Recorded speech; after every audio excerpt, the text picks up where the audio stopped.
Hi guys, అస్సలాము అలైకుమ్. Welcome back to my YouTube channel Arshiya vlogs 23. ఇవాళ ఉల్లిగడ్డ రొయ్యలు ఎలా చేసుకోవాలో సింపుల్గా చూద్దాం రండి. వీడియోలో చూపిస్తున్నట్టు మంచిగా క్లీన్ చేసుకోవాలి. తర్వాత కడాయి పెట్టి ఆయిల్ వేసుకొని అది కూడా లో ఫ్లేమ్లోనే ఫ్రై చేసుకోవాలి. హై ఫ్లేమ్లో పెట్టుకోవద్దు. హై ఫ్లేమ్లో పెడితే అవి మాడిపోతాయి.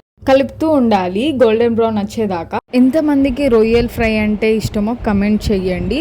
నేను కూడా తినేదాన్ని కాదు, స్మెల్ వస్తే ఇప్పటికీ బయటికి వెళ్ళిపోతా. కానీ హెల్త్కి మంచిది అని కాల్షియం ఉంటుంది దీంట్లో. సో ఇప్పుడు తింటున్నా, మీరు కూడా ట్రై చేయండి.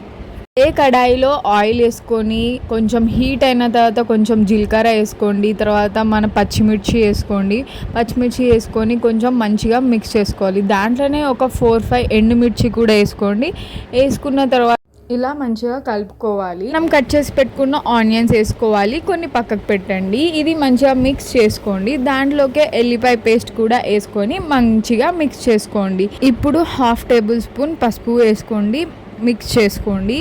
దాని తర్వాత మనం ఏదైతే సైడ్ పెట్టామో ఆనియన్స్ అవి కూడా వేసుకొని మంచిగా మిక్స్ చేసుకోవాలి.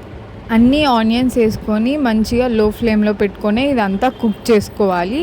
మంచిగా కలుపుతూ ఉండండి. ఇప్పుడు ఒక 1 టేబుల్ స్పూన్ ఆఫ్ సాల్ట్ వేసుకోండి. సో ఆనియన్స్ తొందరగా కుక్ అయితే దాంట్లోనే 1 టేబుల్ స్పూన్ ఆఫ్ మిర్చి పౌడర్ కూడా వేసుకోండి. మళ్ళీ ఒకసారి కలిపి ఒక 5 మినిట్స్ మూత పెట్టేయండి లో సిమ్లో పెట్టి. సో ఆనియన్స్ మంచిగా కుక్ అయితే మనం ముందు ఫ్రై చేసి పెట్టుకున్న రొయ్యలు దీంట్లోకి వేసుకోవాలి. ఇలా అన్నీ వేసుకొని ఒక 2 మినిట్స్ అలా మంచిగా కలుపుకోవాలి. ఇప్పుడు హై ఫ్లేమ్లో పెట్టుకొని ఒక 2 మినిట్స్ మంచిగా కుక్ చేసుకోండి. సో ఆయిల్ అంతా పైకి వస్తుంది, ఇంకా టేస్టీగా ఉంటుంది. ఒకటి తక్కువైంది ఏంటి, కొత్తిమీర వేసుకుంటే మన కర్రీ రెడీ అయినట్టే. ఇప్పుడు మీకు ఎంతమందికి ఇష్టం ఇలా రొయ్యల్ ఫ్రై?